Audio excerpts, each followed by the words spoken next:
Hawaii, hey, oh, Hawaii, yo, Hawaii, hey, oh, Hawaii, hey, yo, Hawaii, hey, oh, Hawaii, yo, ho.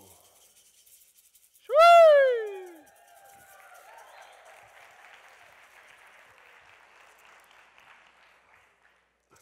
Kwe, square, kwasa ni tampak. Kwe. Natasui Sanawan, Mashpee Wampanoag, Wanikisak, Ka Kwamanash, Katapatash, Katapatanamu, what you want me to tonkosak, Wanani Tampak, Ka Matambasasak, Nimat. Want to thank the Great Spirit in our tribal language. We are members of the Wampanoag Nation, and we are the Wampanoag Nation dancers and singers. It's been an honor and a privilege for the past 8 years, apparently. We've been opening this conference. One of the premier destinations on our tour when we travel each year. We've been to far remote places such as Bermuda to share our culture. Even some of us have been lucky to go to places like Hawaii to share our culture. But for me personally, as an educator, as a human being, and specifically as a Wampanoag here in our homeland, this is definitely one of the best, most prestigious events that we get to do every year. So at this point in time, I'd like to ask all of you to please give yourselves a round of applause.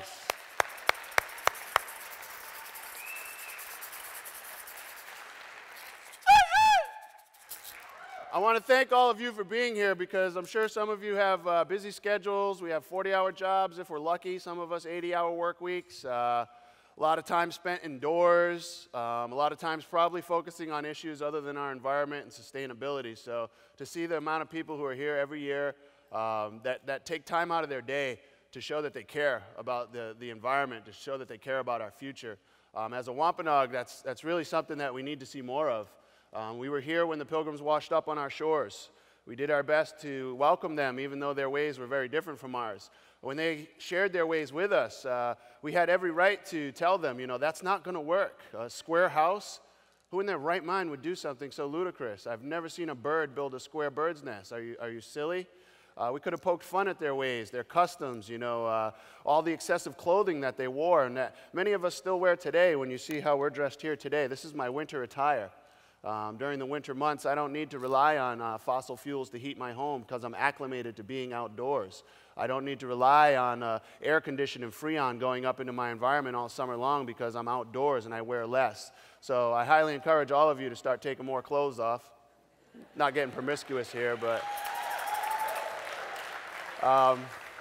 yes, round architecture, a lot of things, organic growing cycles that we had with the vegetation that we grew here. There's a lot of things that we as Wampanoag people still would like to share with the outside or visiting communities who are here on our homelands right now. But like I said, it's a reassuring thing every year when we see enough people in this region who do care about our environment as well as we do. We're here, however, to connect for change. And as Wampanoag Nation dancers and singers, we depend a lot on our tribe and our people.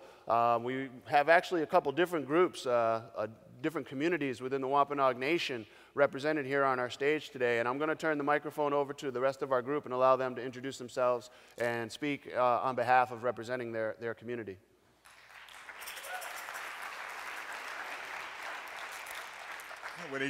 Good morning, you all. Thank you for having us here this year again. My name is Tamunquis, also known as Jim Peters.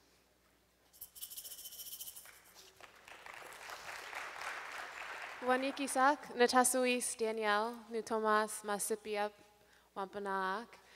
Thank you for having us here. My name is Danielle Hill, and I'm from the Mashpee Wampanoag community.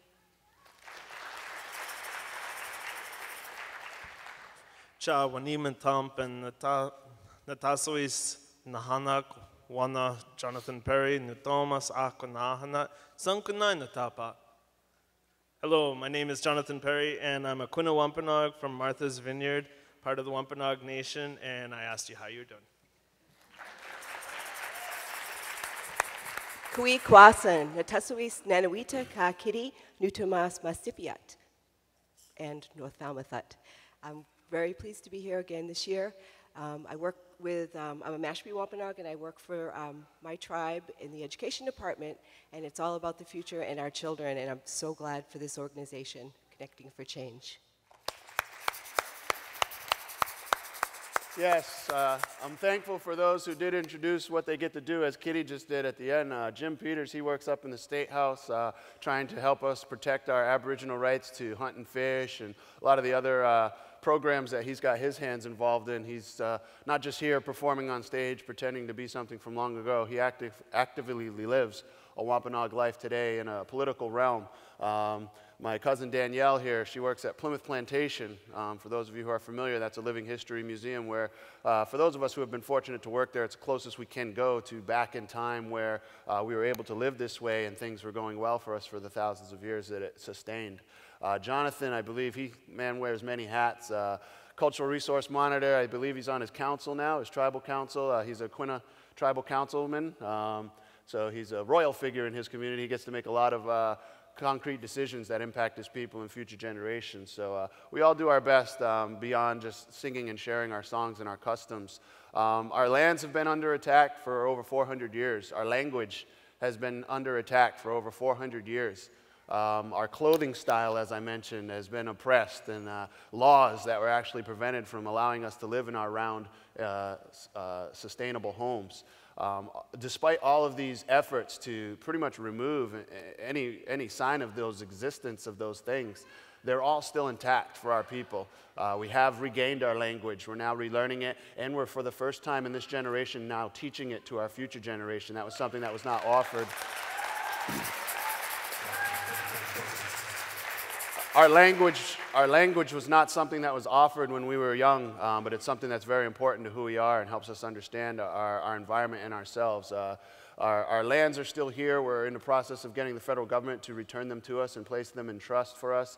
I'm saying all of this because many of us, I'm sure every day when we look outside and we see what's going on in the world and how far it's gotten out of hand over these past few hundred years since we welcomed those first settlers, and even over the world, not just on this continent, I'm sure many people probably feel it's hopeless when I hear people talk about, oh, my cigarette butt isn't going to make a difference. It does make a difference. And with each of us trying, anything is possible. I mean, technically they did everything humanly possible to remove the Wampanoag from history, but we're still here, and let that be a testament to what we can all do if we stick together.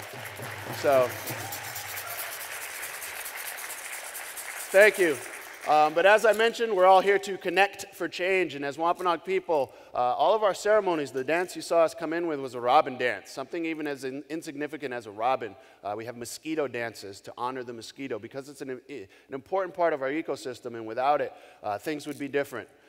So we honor these things, no matter how big or small, and we have a song that we would like to share and honor one another, come together as people, regardless of race, regardless of religious denominations, regardless of whether you're Mitt Romney or Obama coming up next month. We have a lot of things that divide us as human beings, but we should have more that keeps us together as human beings. And we're going to ask you all to participate in this song with us. It's a way of you to give back. We come here every year to bless this stage, to bless all you people, to bless this great, honorable, and prestigious event. And no better way to do that than to get everybody else's energy and medicine, if you will, involved. So we're going to start doing a follow the leader. We're going to try and get you guys to join in behind us. So we're going to just start moving around up here on stage. We're going to work our way down the stage. We may run over this gentleman right here. And once we're down here, if you guys want to just fall in place behind us, we will be singing a chant, which is a call and response. As the leader, I will be singing something that the rest of my group will respond to. If you hear their response, you are welcome to sing it with them. These are not words, so please don't be too concerned about pronunciation. It's kind of like fa la la la la la la la la. So hopefully we can all join in. This will be the stomp dance, and I want to thank all of you. Another round of applause for yourselves for connecting for change.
Humba Jimoja.